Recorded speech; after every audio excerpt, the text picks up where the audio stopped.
When Jehoram established himself firmly over his father's kingdom, he put all his brothers to the sword, along with some of the princes of Israel.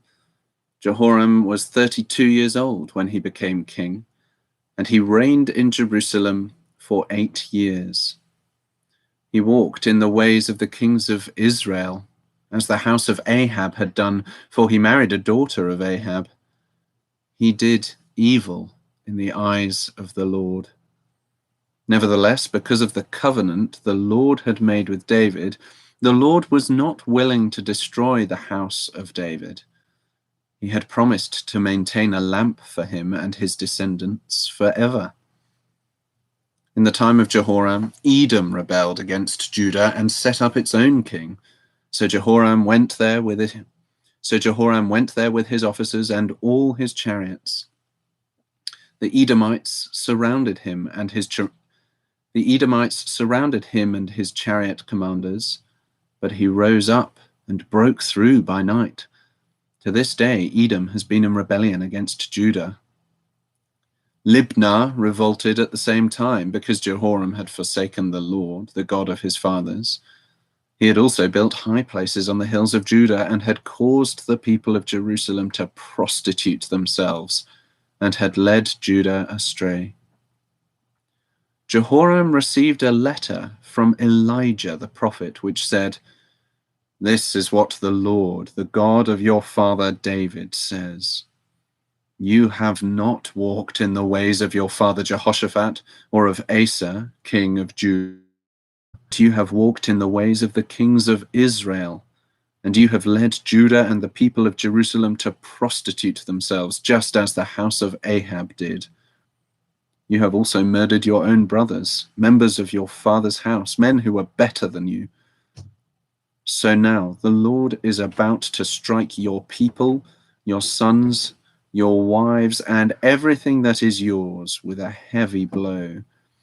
You yourself will be very ill with a lingering disease of the bowels until the disease causes your bowels to come out." The Lord aroused against Jehoram the hostility of the Philistines and of the Arabs who lived near the Cushites.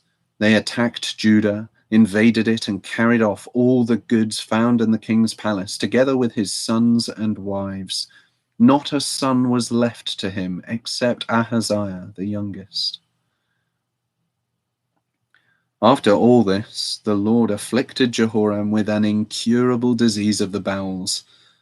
In the course of time, at the end of the 2nd year, his bowels came out because of the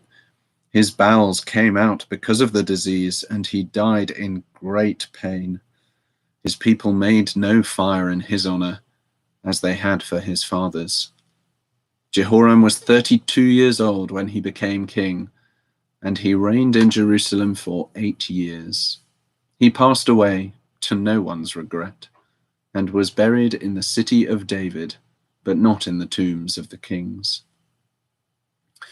The people of Jerusalem made Ahaziah, Jehoram's youngest son, king in his place, since the raiders who came with the Arabs into the camp had killed all the older sons. So Ahaziah, son of Jehoram, king of Judah, began to reign.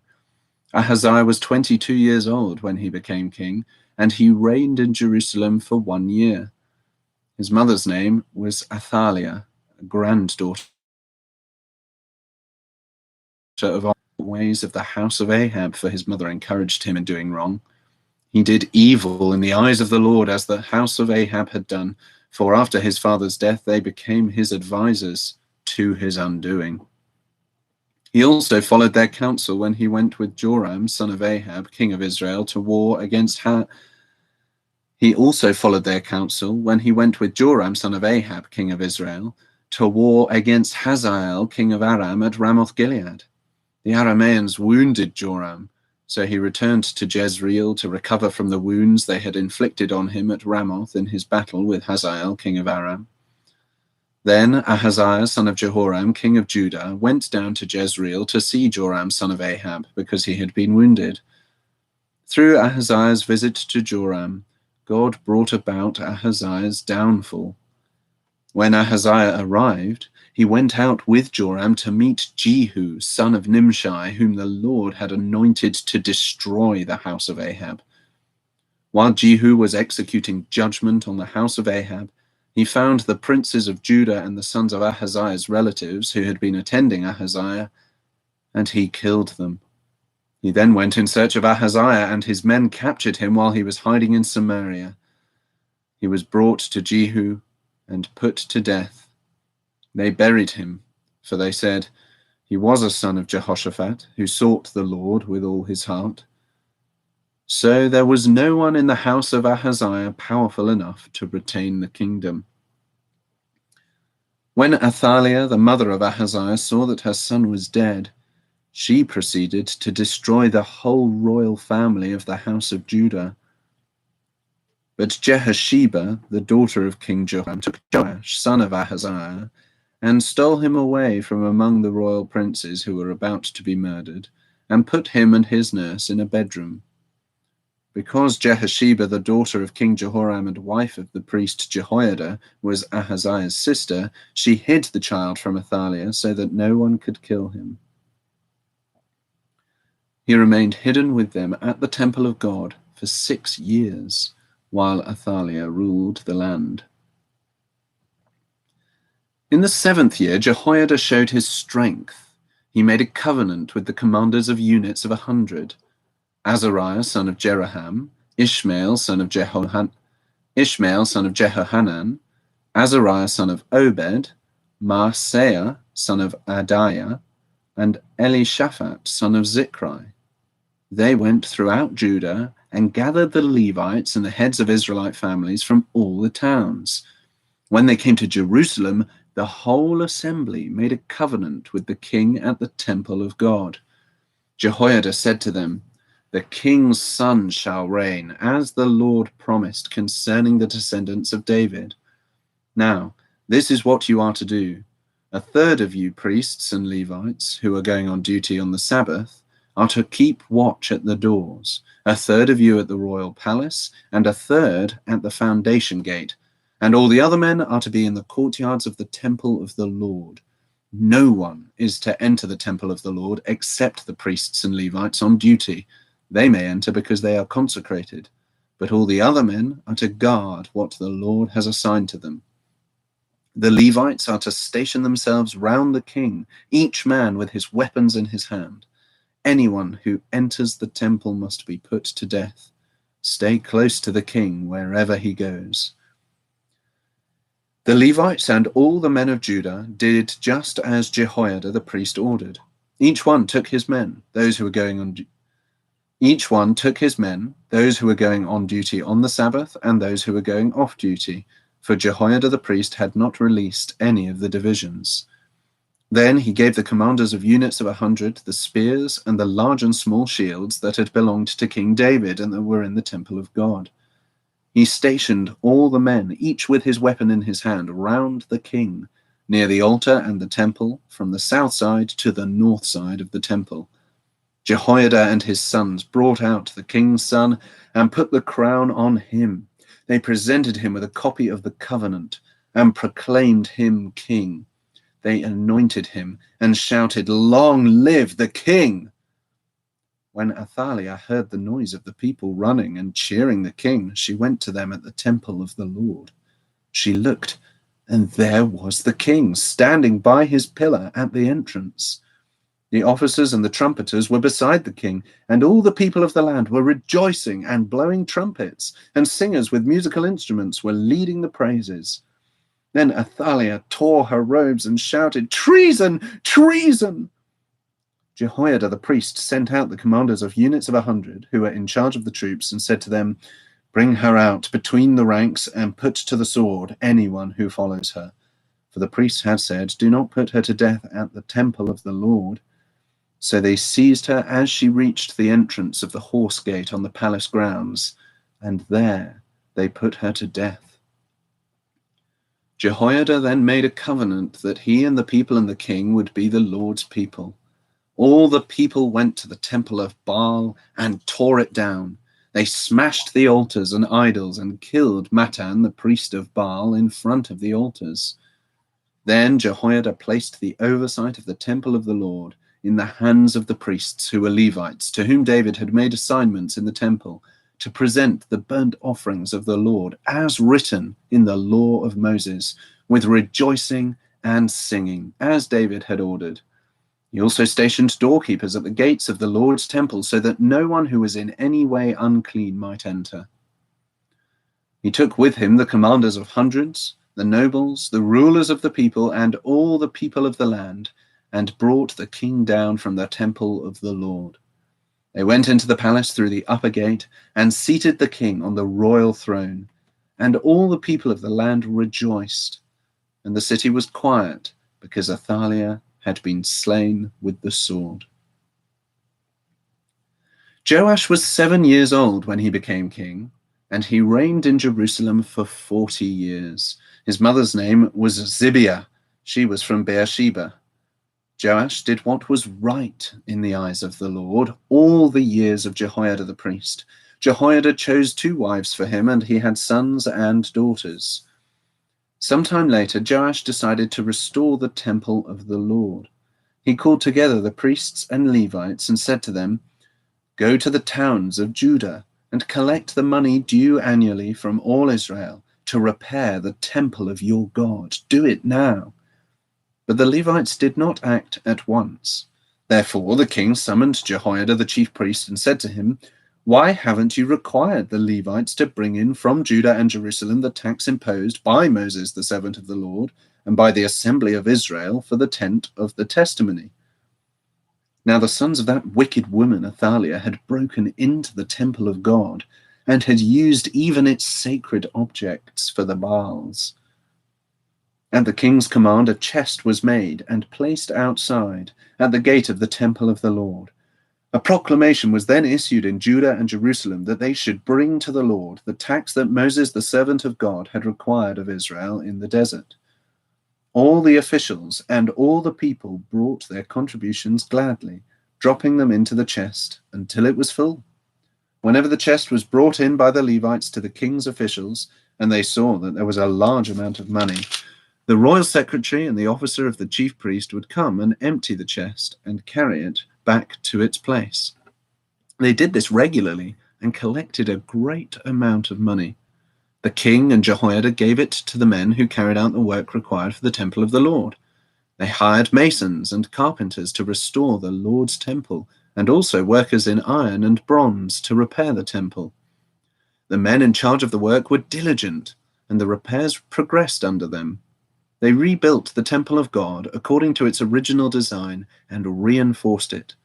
When they had finished, they brought the rest of the money to the king and Jehoiada, and with it were made articles for the Lord's temple, articles for the service and for the burnt offerings, and also dishes and other objects of gold and silver. As long as Jehoiada lived, burnt offerings were presented continually in the temple of the Lord. Now, Jehoiada was old and full of years, and he died at the age of 130.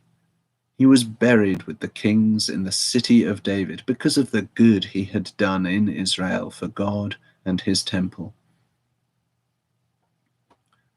After the death of Jehoiada, the officials of Judah came and paid homage to the king, and he listened to them. They abandoned the temple of the Lord, the God of their fathers, and worshipped Asherah poles and idols. Because of their guilt, God's anger came upon Judah and Jerusalem. Although the Lord sent prophets to the people to bring them back to him, and though they testified against them, they would not listen. Then the Spirit of God came upon Zechariah, son of Jehoiada the priest. He stood before the people and said, "This is what God says. Why do you disobey the Lord's commands? You will not prosper, because you have forsaken the Lord. He has forsaken you." But they plotted against him, and by order of the king they stoned him to death in the courtyard of the Lord's temple. King Joash did not remember the kindness Zechariah's father Jehoiada had shown him, but killed his son who said as he lay dying, "May the Lord see this and call you to account." At the turn of the year, the army of Aram marched against Joash. It invaded Judah and Jerusalem and killed all the leaders of the people. They sent all the plunder to their king in Damascus. Although the Aramean army had come with only a few men, the Lord delivered into their hands a much larger army. Because Judah had forsaken the Lord, the God of their fathers, judgment was executed on Joash. When the Arameans withdrew, they left Joash severely wounded. His officials conspired against him for murdering the son of Jehoiada the priest, and they killed him in his bed. So he died and was buried in the city of David, but not in the tombs of the kings. Those who conspired against him were Zabad, son of Shimeath, an Ammonite woman, and Jehozabad, son of Shimrith, a Moabite woman. The account of his sons, the many prophecies about him, and the record of the restoration of the temple of God are written in the annotations on the book of the Kings. And Amaziah, his son, succeeded him as king. Amaziah was 25 years old when he became king, and he reigned in Jerusalem for 29 years. His mother's name was Jehoaddin. She was from Jerusalem. He did what was right in the eyes of the Lord, but not wholeheartedly. After the kingdom was firmly in his control, he executed the officials who had murdered his father, the king. Yet he did not put their sons to death, but acted in accordance with what is written in the law, in the book of Moses, where the Lord commanded, "Fathers shall not be put to death for their children, nor children put to death for their fathers. Each is to die for his own sins." Amaziah called the people of Judah together and assigned them according to their families to commanders of thousands and commanders of hundreds for all Judah and Benjamin.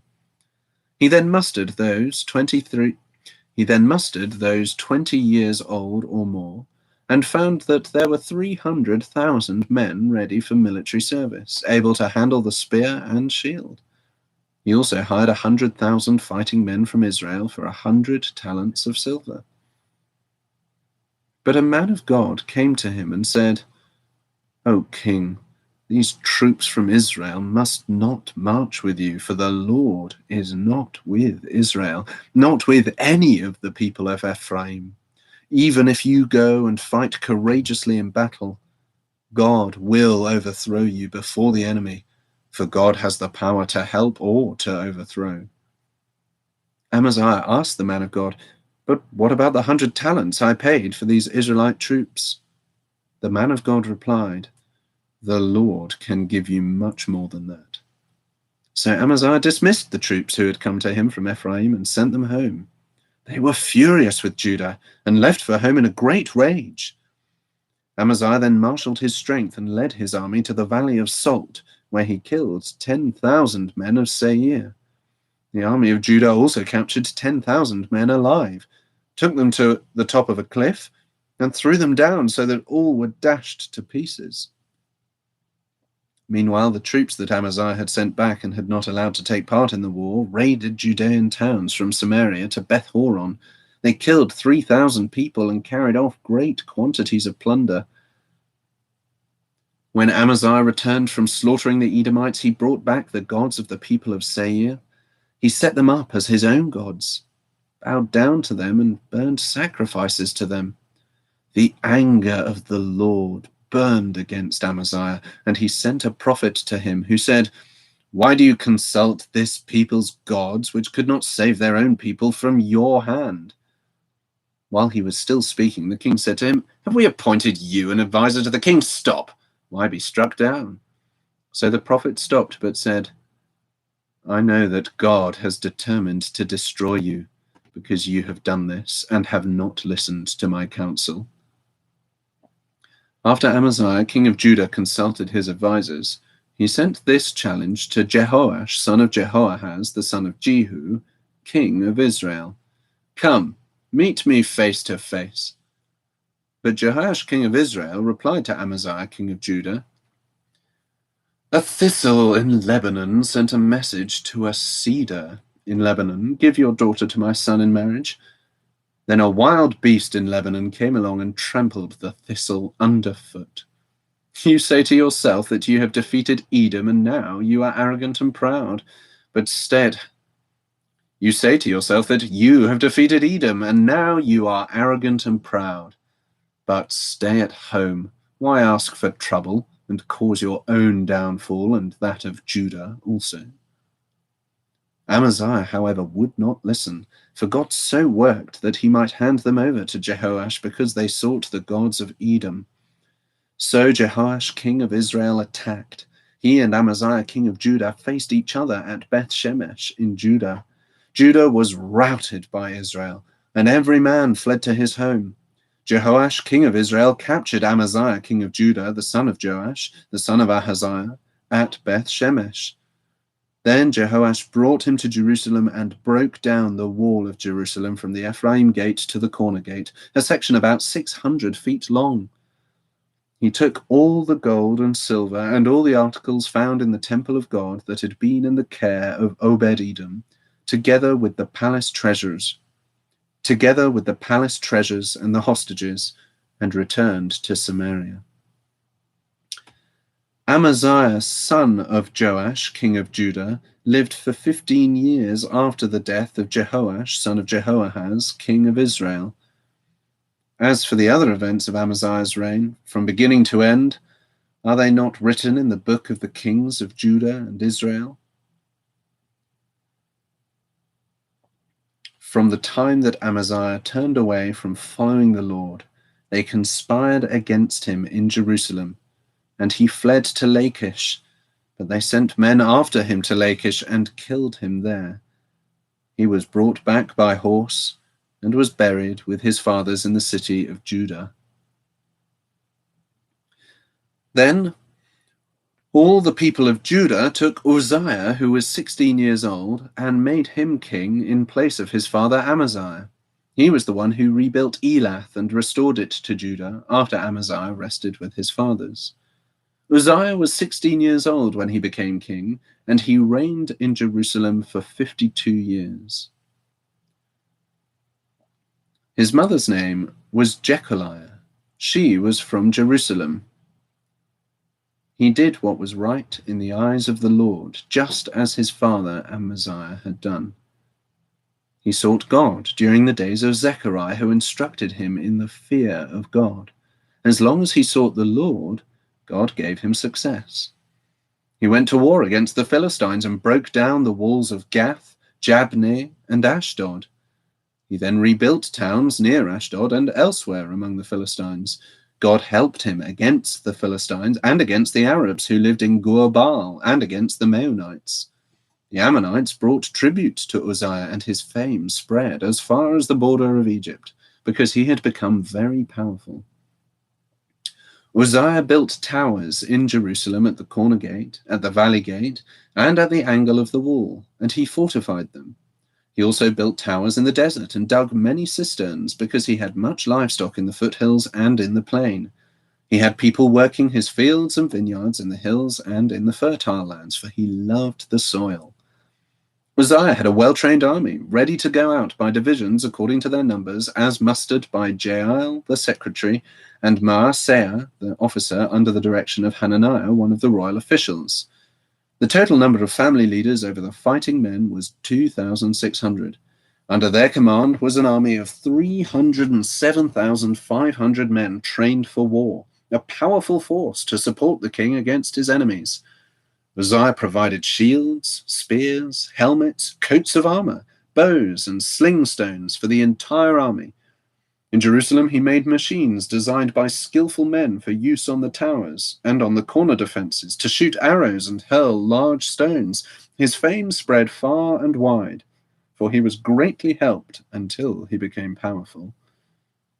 But after Uzziah became powerful, his pride led to his downfall.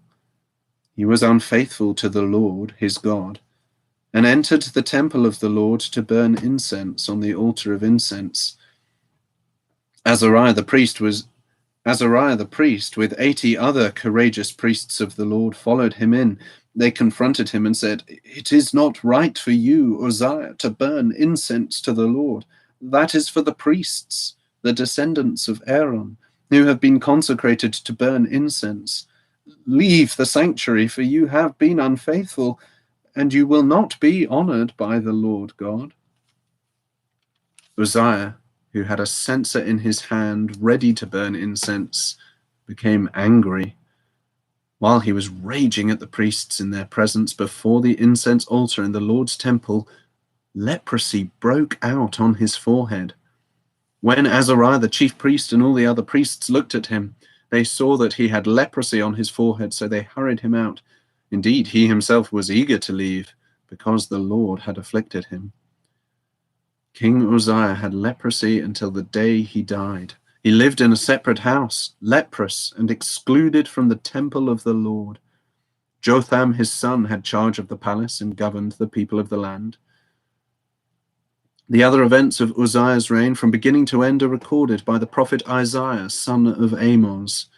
Uzziah rested with his fathers and was buried near them in a field for burial that belonged to the kings, for people said he had leprosy. And Jotham, his son, succeeded him as king. Jotham was 25 years old when he became king, and he reigned in Jerusalem for 16 years. His mother's name was Jerusha, daughter of Zadok. He did what was right in the eyes of the Lord, just as his father Uzziah had done, but unlike him, he did not enter the temple of the Lord. The people, however, continued their corrupt practices. Jotham rebuilt the upper gate of the temple of the Lord and did extensive work on the wall at the hill of Ophel. He built towns in the Judean hills and forts and towers in the wooded areas. Jotham made war on the king of the Ammonites and conquered them. That year, the Ammonites paid him 100 talents of silver, 10,000 cors of wheat, and 10,000 cors of barley. The Ammonites brought him the same amount also in the second and third years. Jotham grew powerful because he walked steadfastly before the Lord his God. The other events in Jotham's reign, including all his wars and the other things he did, are written in the book of the kings of Israel and Judah. He was 25 years old when he became king, and he reigned in Jerusalem for 16 years. Jotham rested with his fathers and was buried in the city of David. And Ahaz, his son, succeeded him as king. Ahaz was 20 years old when he became king, and he reigned in Jerusalem for 16 years. Unlike David, his father, he did not do what was right in the eyes of the Lord. He walked in the ways of the kings of Israel, and also made cast idols for worshipping the Baals. He burned sacrifices in the valley of Ben Hinnom, and sacrificed his sons in the fire, following the detestable ways of the nations that the Lord had driven out before the Israelites. He offered sacrifices and burned incense at the high places, on the hilltops, and under every spreading tree. Therefore, the Lord his God handed him over to the king of Aram. The Arameans defeated him and took many of his people as prisoners and brought them to Damascus. He was also given into the hands of the king of Israel, who inflicted heavy casualties on him. In one day, Pekah, son of Remaliah, killed 120,000 soldiers in Judah, because Judah had forsaken the Lord, the God of their fathers. Zikri, an Ephraimite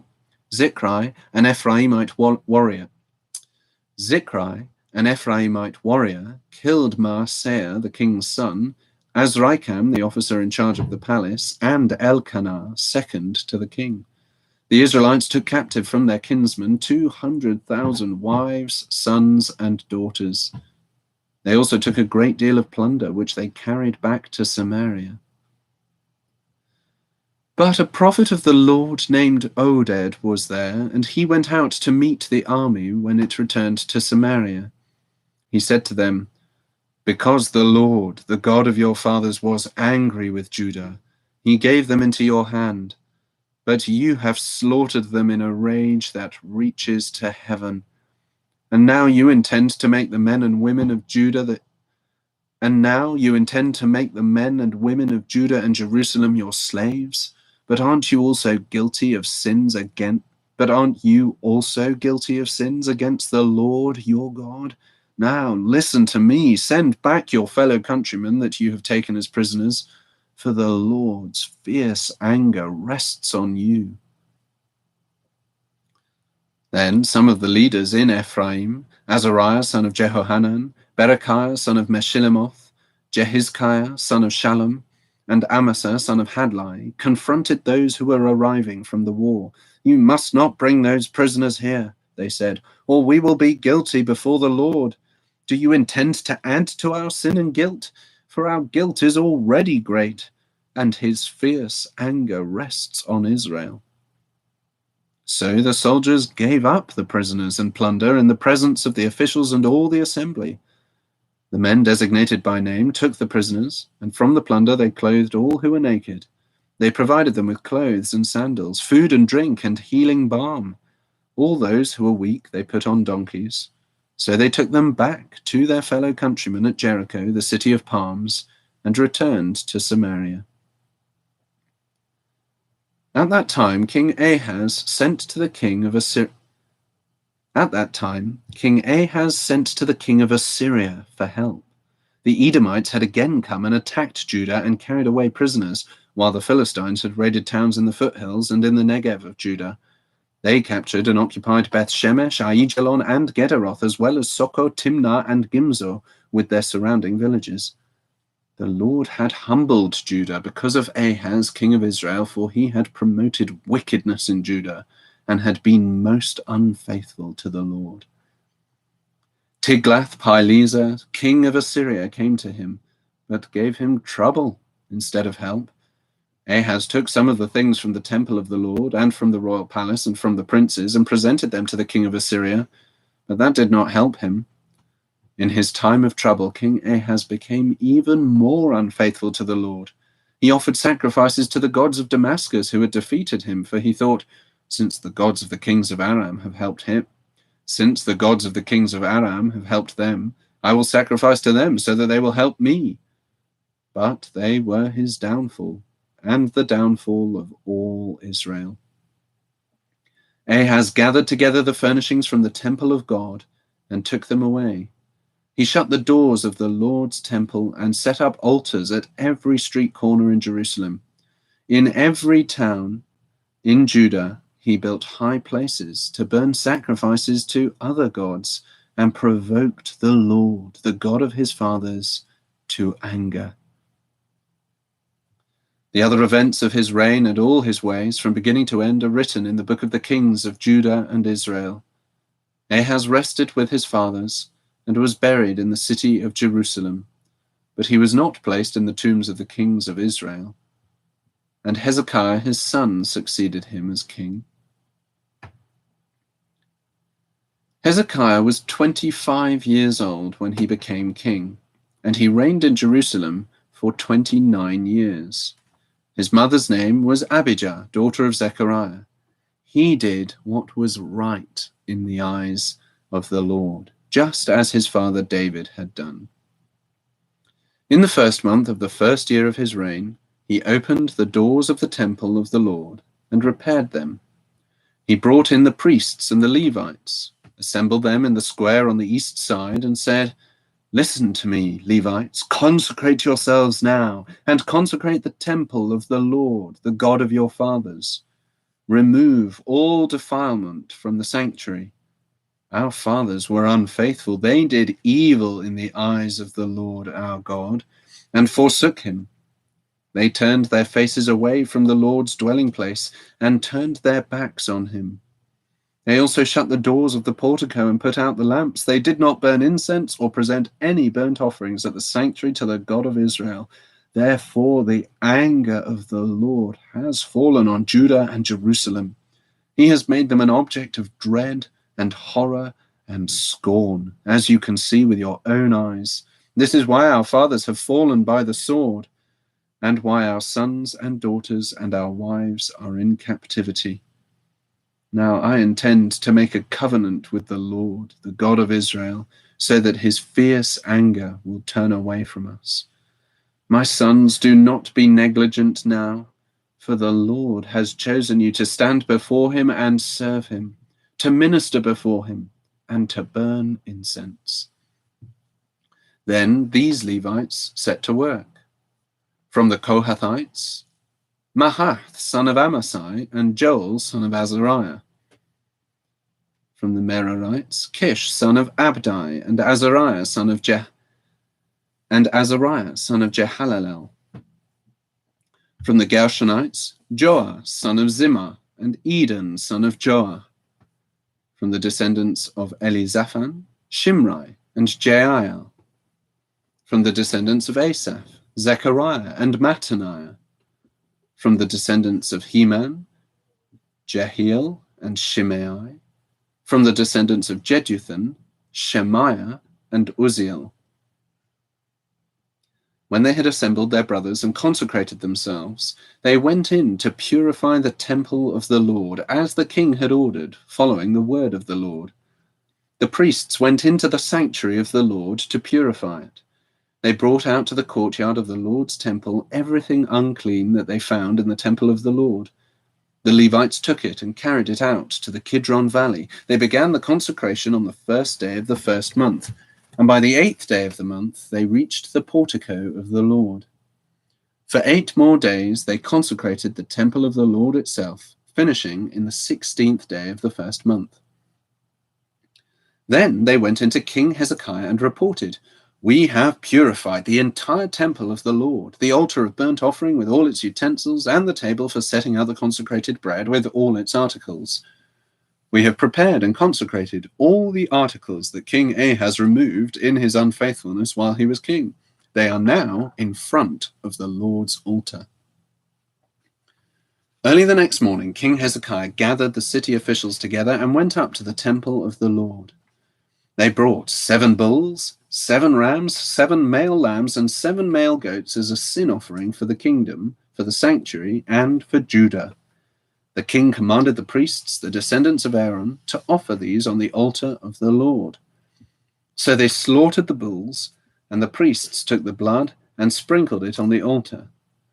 Next, they slaughtered the rams and sprinkled their blood on the altar.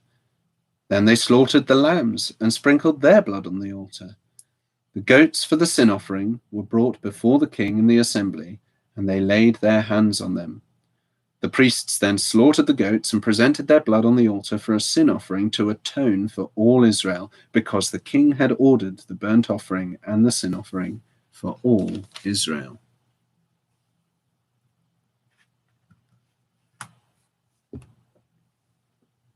He stationed the Levites in the temple of the Lord with cymbals, harps, and lyres in the way prescribed by David and Gad the king's seer and Nathan the prophet. This was commanded by the Lord through his prophets.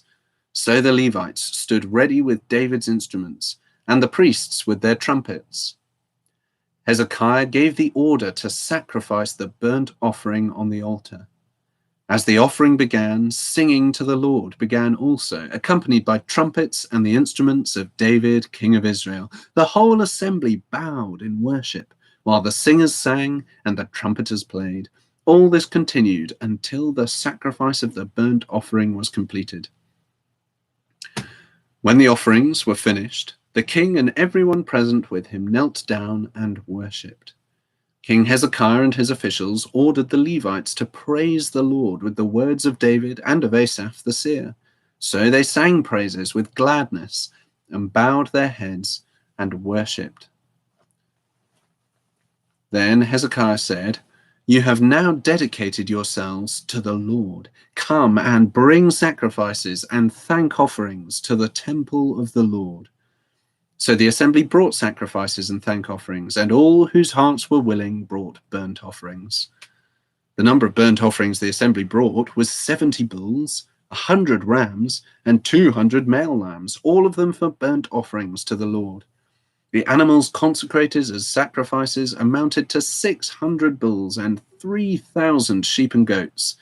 The priests, however, were too few to skin all the burnt offerings, So their kinsmen, the Levites, helped them until the task was finished and until other priests had been consecrated, for the Levites had been more conscientious in consecrating themselves than the priests had been. There were burnt offerings in abundance, together with the fat of the fellowship offerings and the drink offerings that accompanied the burnt offerings. So the service of the temple of the Lord was re-established. Hezekiah and all the people rejoiced at what God had brought about for his people, because it was done so quickly.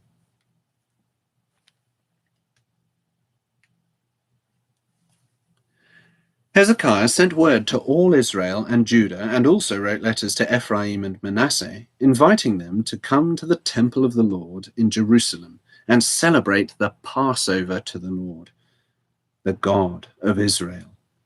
The king and his officials and the whole assembly in Jerusalem decided to celebrate the Passover in the second month. They had not been able to celebrate it at the regular time because not enough priests had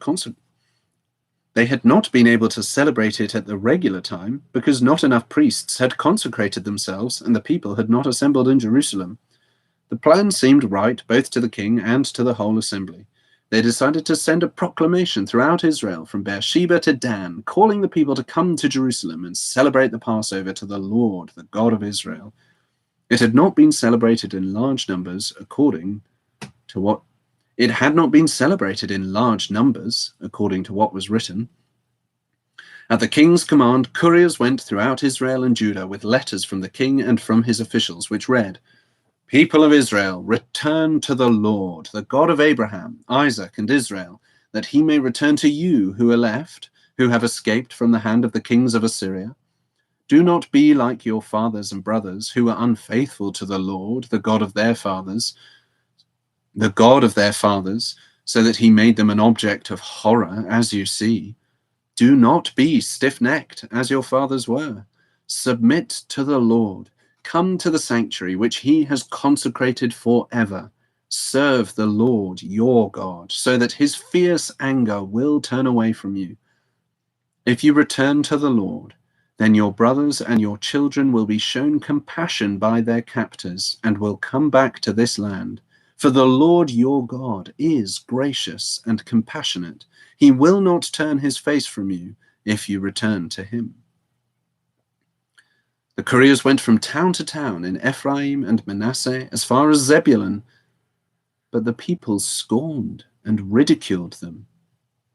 Nevertheless, some men of Asher, Manasseh, and Zebulun humbled themselves and went to Jerusalem.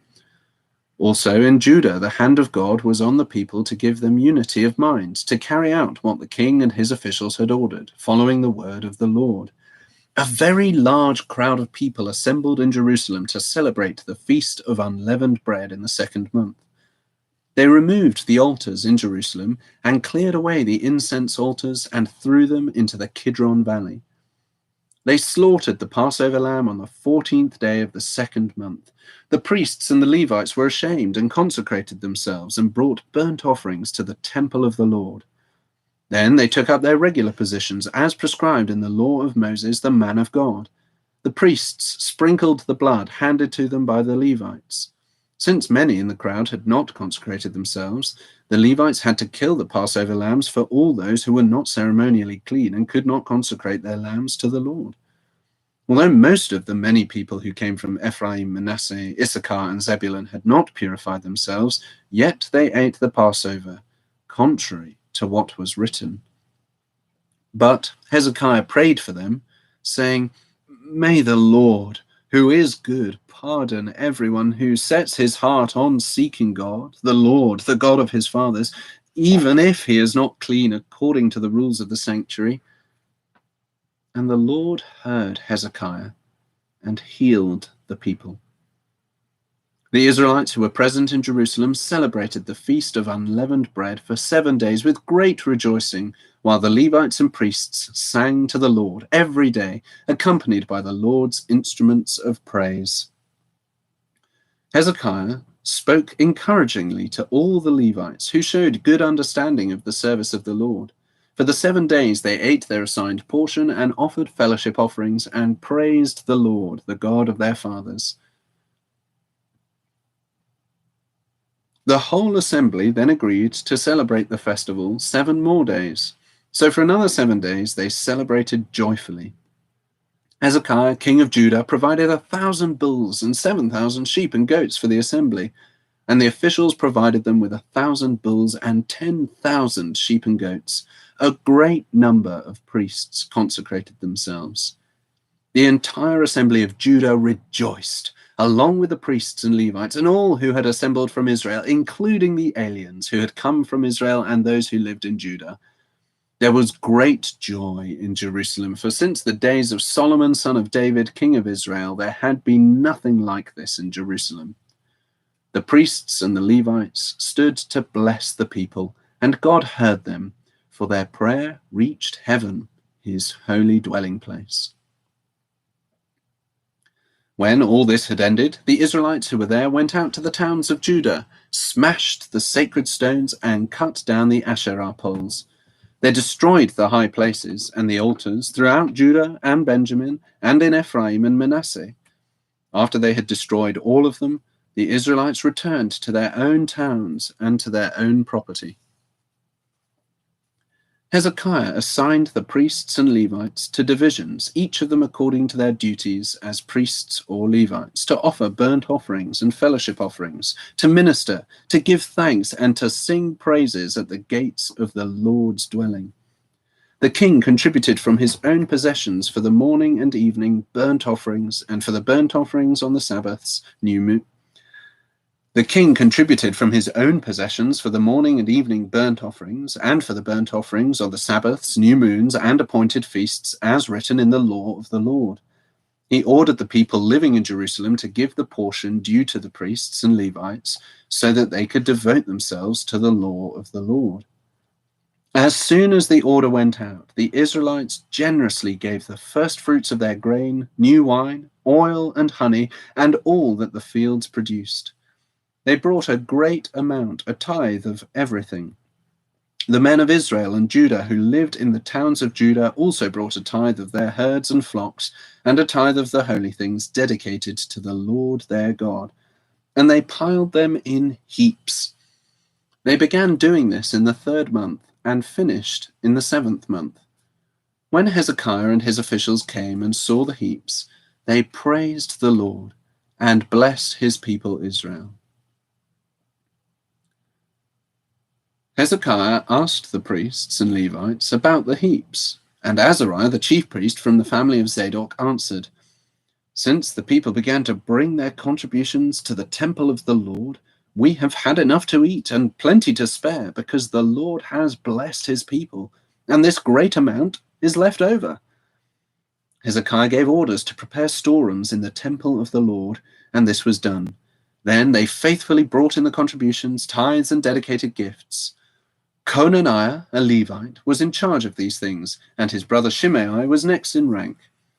Jehiel, Azaziah, Nahath, Asahel, Jeremoth, Jozabad, Eliel, Ismachiah, Mahath, and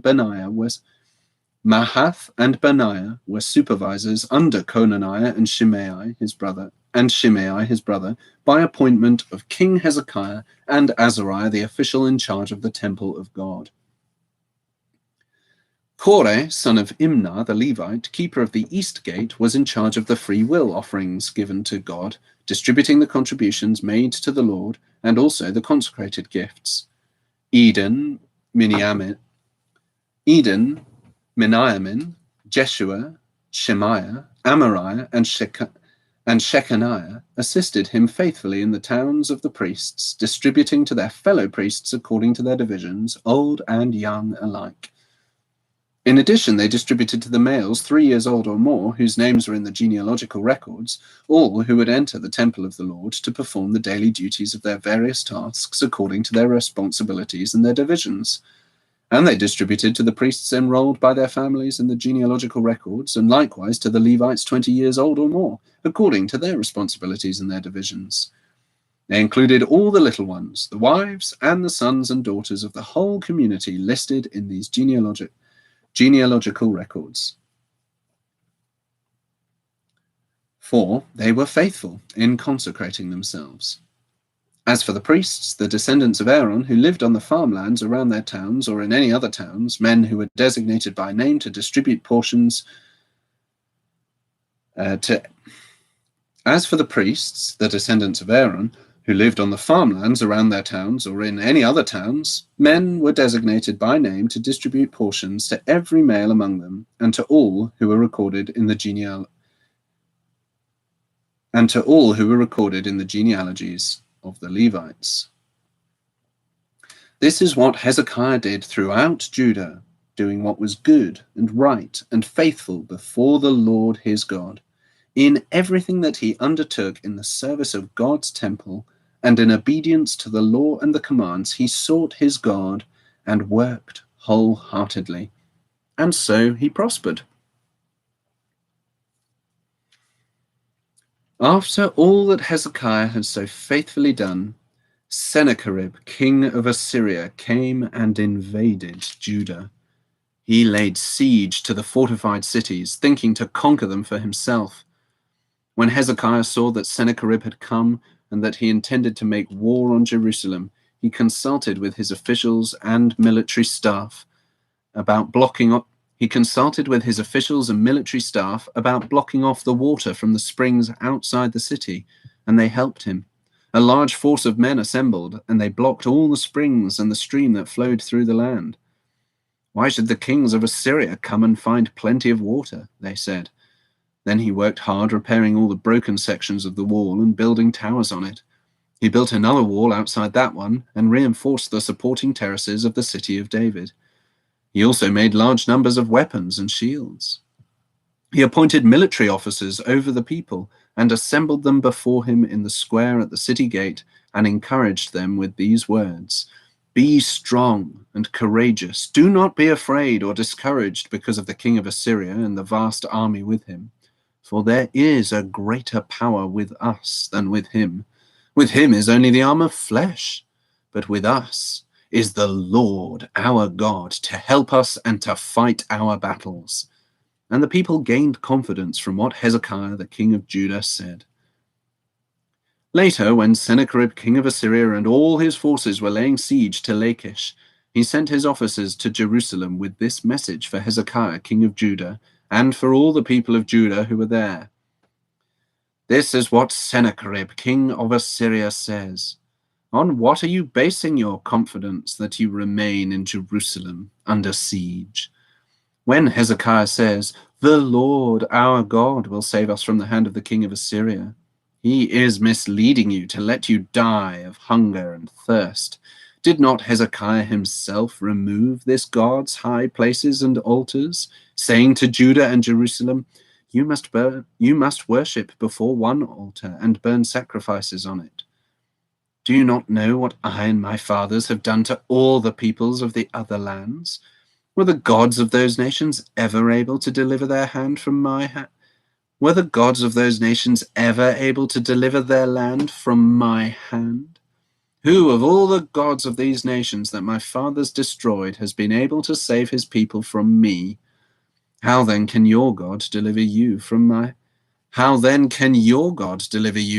hand?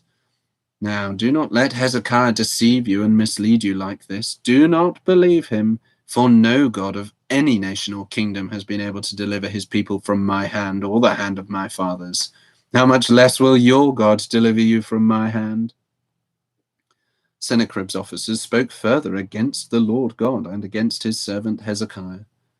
The king also wrote letters insulting the Lord, the God of Israel, and saying this against him: "Just as the gods of the peoples of the other lands did not rescue their people from my hand, so the God of Hezekiah will not rescue his people from my hand." Then they called out in Hebrew to the people of Jerusalem who were on the wall to terrify them and make them afraid in order to capture the city. They spoke about the God of Jerusalem as they did about the gods of the other peoples of the world, the work of men's hands.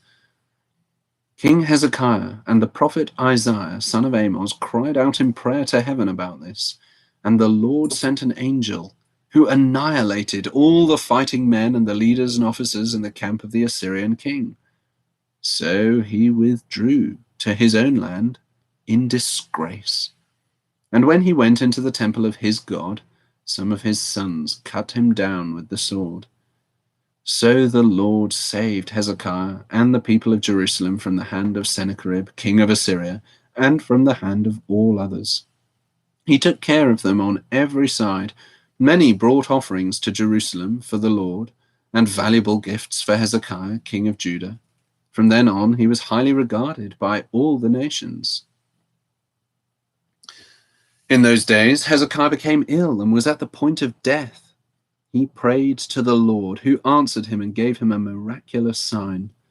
But Hezekiah's heart was proud, and he did not respond to the kindness shown him. Therefore the Lord's wrath was on him and on Judah and Jerusalem. Then Hezekiah repented of the pride of his heart, as did the people of Jerusalem. Therefore the Lord's wrath did not come upon them during the days of Hezekiah. Hezekiah had very great riches and honor, and he made treasuries for his silver and gold and for his precious stones, spices, shields, and all kinds of valuables. He also made buildings to store the harvest of grain, new wine, and oil, and he made stalls for various kinds of cattle and pens for the flocks. He built villages and acquired great numbers of flocks and herds, for God had given him very great riches. It was Hezekiah who blocked the upper outlet of the Gihon spring and channeled the water down to the west side of the city of David. He succeeded in everything he undertook. But when envoys were sent by the rulers of Babylon to ask him about the miraculous sign that had occurred in the land, God left him to test him and to know everything that was in his heart. The other events of Hezekiah's reign and his acts of devotion are written in the vision of the prophet Isaiah, son of Amos, in the book of the kings of Judah and Israel. Hezekiah rested with his fathers and was buried on the hill where the tombs of David's descendants are. All Judah and the people of Jerusalem honored him when he died, and Manasseh his son succeeded him as king. Manasseh was 12 years old when he became king, and he reigned in Jerusalem for 55 years. He did evil in the eyes of the Lord, following the detestable practices of the nations the Lord had driven out before the Israelites. He rebuilt the high places his father Hezekiah had demolished. He also erected altars to the Baals and made Asherah poles. He bowed down to all the starry hosts and worshipped them.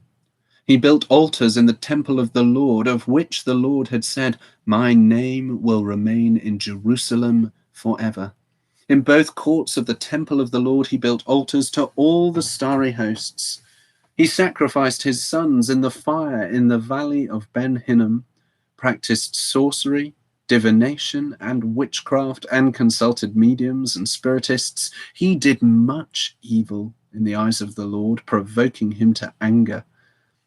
He took the carved image he had made and put it in God's temple, of which God had said to David and to his son Solomon, "In this temple and in Jerusalem, which I have chosen out of all the tribes of Israel, I will put my name forever. I will not again make the feet of the Israelites leave the land I assigned to your forefathers, if only they will be careful to do everything that I commanded them concerning all the laws, decrees, and ordinances given through Moses."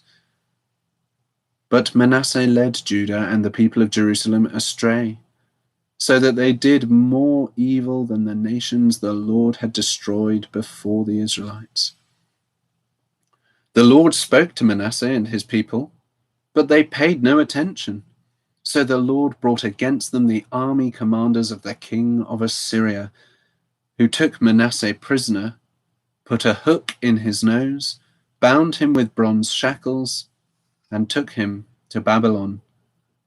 In his distress he sought the favor of the Lord his God and humbled himself greatly before the God of his fathers. And when he prayed to him, the Lord was moved by his entreaty and listened to his plea. So he brought him back to Jerusalem and to his kingdom. Then Manasseh knew that the Lord is God. Afterwards, he rebuilt the outer wall of the city of David, west of the Gihon spring in the valley, as far as the entrance of the fish gate and encircling the hill of Ophel. He also made it much higher. He stationed military commanders in all the fortified cities in Judah. He got rid of the foreign gods and removed the image from the temple of the Lord, as well as all the altars he had built on the temple hill and in Jerusalem, and he threw them out of the city. Then he restored the altar of the Lord and sacrificed fellowship offerings and thank offerings on it, and told Judah to serve the Lord, the God of Israel. The people, however, continued to sacrifice at the high places, but only to the Lord, their God. The other events of Manasseh's reign, including his prayer to his God and the words the seers spoke to him in the name of the Lord, the God of Israel, are written in the annals of the kings of Israel. His prayer and how God was moved by his entreaty, as well as all his sins and unfaithfulness, and the sites where he built high places and set up Asherah poles and idols before he humbled himself, all are written in the records of the seers. Manasseh rested with his fathers and was buried in his palace, and Amon his son succeeded him as king. Amon was 22 years old when he became king, and he reigned in Jerusalem for 2 years. He did evil in the eyes of the Lord, as his father Manasseh had done. Amon worshipped and offered sacrifices to all the idols Manasseh had made. But unlike his father Manasseh, he did not humble himself before the Lord. Amon increased his guilt. Amon's officials conspired against him and assassinated him in his palace. Then the people of the land killed all who had plotted against King Amon, and they made Josiah, his son, king in his place. Josiah was 8 years old when he became king, and he reigned in Jerusalem for 31 years. He did what was right in the eyes of the Lord and walked in the ways of his father David, not turning aside to the right or to the left. In the 8th year of his reign, while he was still young, he began to seek the God of his father David. In his 12th year, he began to purge Judah and Jerusalem of high places, Asherah poles, carved idols, and cast images. Under his direction, the altars of the Baals were torn down. He cut to pieces the incense altars that were above them and smashed the Asherah poles, the idols, and the images. These he broke to pieces and scattered over the graves of those who had sacrificed to them. He burned the bones of the priests on their altars, and so he purged Judah and Jerusalem. In the towns of Manasseh, Ephraim, and Simeon, as far as Naphtali,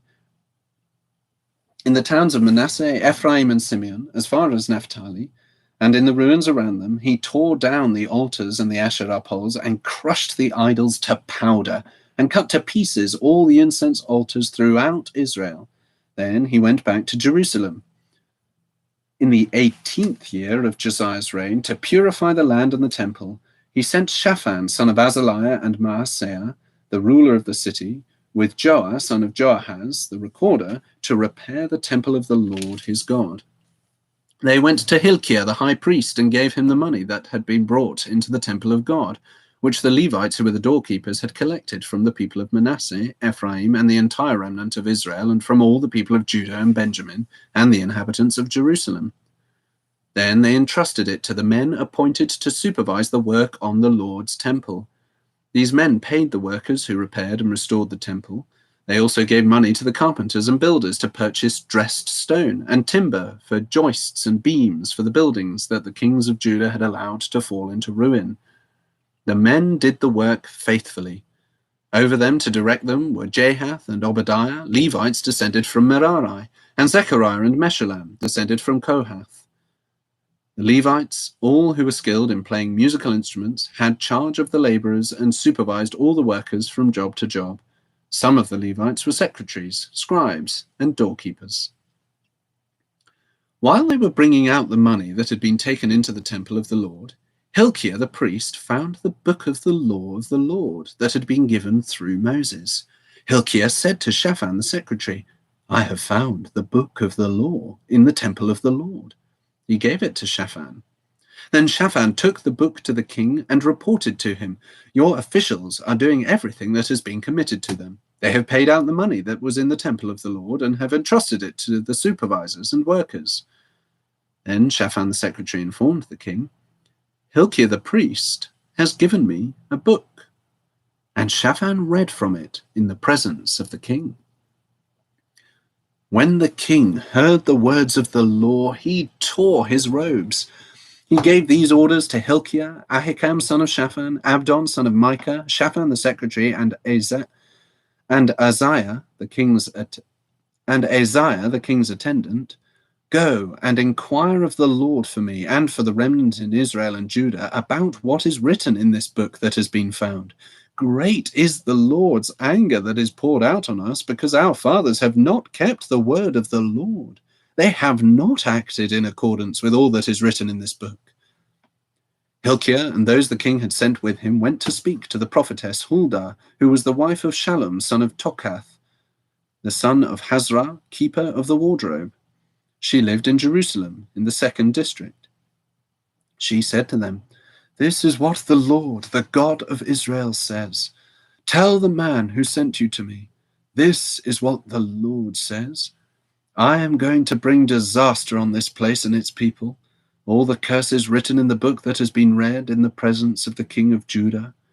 Because they have forsaken me and burned incense to other gods and provoked me to anger by all that their hands have made, my anger will be poured out on this place and will not be quenched. Tell the king of Judah, who sent you to inquire of the Lord, this is what the Lord, the God of Israel, says concerning the words you heard.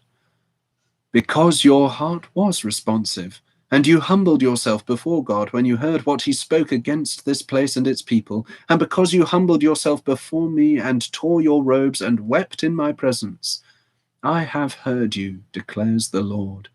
Now I will gather you to your fathers, and you will be buried in peace. Your eyes will not see all the disaster I am going to bring on this place and on those who live here." So they took her answer back to the king. Then the king called together all the elders of Judah and Jerusalem. He went up to the temple of the Lord with the men of Judah, the people of Jerusalem, the priests and the Levites, all the people from the least to the greatest. He read in their hearing all the words of the book of the covenant, which had been found in the temple of the Lord. The king stood by his pillar and renewed the covenant in the presence of the Lord, to follow the Lord and keep his commands, regulations, and decrees with all his heart and all his soul, and to obey the words of the covenant written in this book. Then he made everyone in Jerusalem and Benjamin pledge themselves to it. The people of Jerusalem did this in accordance with the covenant of God, the God of their fathers. Josiah removed all the detestable idols from all the territory belonging to the Israelites, and he made all who were present in Israel serve the Lord, their God. As long as he lived, they did not fail to follow the Lord, the God of their fathers. Josiah celebrated the Passover to the Lord in Jerusalem, and the Passover lamb was slaughtered on the 14th day of the first month. He appointed the priests to their duties and encouraged them in the service of the Lord's temple. He said to the Levites, who instructed all Israel and who had been consecrated to the Lord, "Put the sacred ark in the temple that Solomon, son of David, king of Israel, built. It is not to be carried about on your shoulders. Now serve the Lord your God and his people Israel. Prepare yourselves by families in your divisions according to the directions written by David, king of Israel, and by his son Solomon. Stand in the holy place with a group of Levites for each subdivision of the families of your fellow countrymen, the lay people. Slaughter the Passover lambs, consecrate yourselves, and prepare the lambs for your fellow countrymen, doing what the Lord commanded through Moses." Josiah provided for all the lay people who were there a total of 30,000 sheep and goats for the Passover offerings, and also 3,000 cattle, all from the king's own possessions. His officials also contributed voluntarily to the people and the priests, and his officials also contributed voluntarily to the people and the priests and Levites. Hilkiah, Zechariah, and Jehiel, the administrators of God's temple, gave the priests 2,600 Passover offerings and 300 cattle. Also Conaniah, along with Shemaiah and Nethanel, his brothers, and Hashabiah, Jael, and Jozabad, the leaders of the Levites, provided 5,000 Passover offerings and 500 head of cattle for the Levites. The service was arranged, and the priests stood in their places with the Levites in their divisions as the king had ordered. The Passover lambs were slaughtered, and the priests sprinkled the blood handed to them, while the Levites skinned the animals. They set aside the burnt offerings to give them to the subdivisions of the families of the people to offer to the Lord, as is written in the book of Moses. They did the same with the cattle. They roasted the Passover animals over the fire as prescribed, and boiled the holy offerings in pots, cauldrons, and pans, and served them quickly to all the people. After this, they made preparations for themselves and for the priests, because the priests, the descendants of Aaron, were sacrificing the burnt offerings and the fat portions until nightfall. So the Levites made preparations for themselves and for the Aaronic. So the Levites made preparations for themselves and for the Aaronic priests. The musicians, the descendants of Asaph, were in the places prescribed by David, Asaph, Heman, and Jeduthun the king's seer. The gatekeepers at each gate did not need to leave their posts, because their fellow Levites made the preparations for them. So, at that time, the entire service of the Lord was carried out for the celebration of the Passover and the offering of burnt offerings on the altar of the Lord, as King Josiah had ordered. The Israelites who were present celebrated the Passover at that time and observed the Feast of Unleavened Bread for 7 days. The Passover had not been observed like this in Israel since the days of the prophet Samuel, and none of the kings of Israel had ever celebrated such a Passover as did Josiah, with the priests, the Levites, and all Judah and Israel who were there with the people of Jerusalem. The Passover was celebrated in the 18th year of Josiah's reign. After all this, when Josiah had set the temple in order, Necho, king of Egypt, went up to fight at Carchemish on the Euphrates, and Josiah marched out to meet him in battle. But Necho sent messengers to him, saying, "What quarrel is there between you and me, O king of Judah? It is not you I am attacking at this time, but the house with which I am at war. God has told me to hurry, so stop opposing God, who is with me, or he will destroy you." Josiah, however, would not turn away from him, but disguised himself to engage him in battle. He would not listen to what Necho had said at God's command, but went to fight him on the plain of Megiddo. Archers shot King Josiah, and he told his officers, "Take me away, I am badly wounded." So they took him out of his chariot, put him in the other chariot he had, and brought him to Jerusalem, where he died. He was buried in the tombs of his fathers, and all Judah and Jerusalem mourned for him. Jeremiah composed laments for Josiah, and to this day all the men and women singers commemorate Josiah in the laments. These became a tradition in Israel and are written in the laments.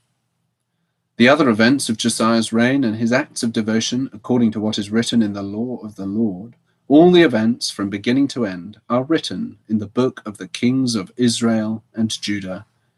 And the people of the land took Jehoahaz, son of Josiah, and made him king in Jerusalem in place of his father. Jehoahaz was 23 years old when he became king, and he reigned in Jerusalem for 3 months. The king of Egypt dethroned him in Jerusalem and imposed on Judah a levy of 100 talents of silver and a talent of gold. The king of Egypt made Eliakim, a brother of Jehoahaz, king over Judah and Jerusalem, and changed Eliakim's name to Jehoiakim. But Necho took Eliakim's brother Jehoahaz and carried him off to Egypt.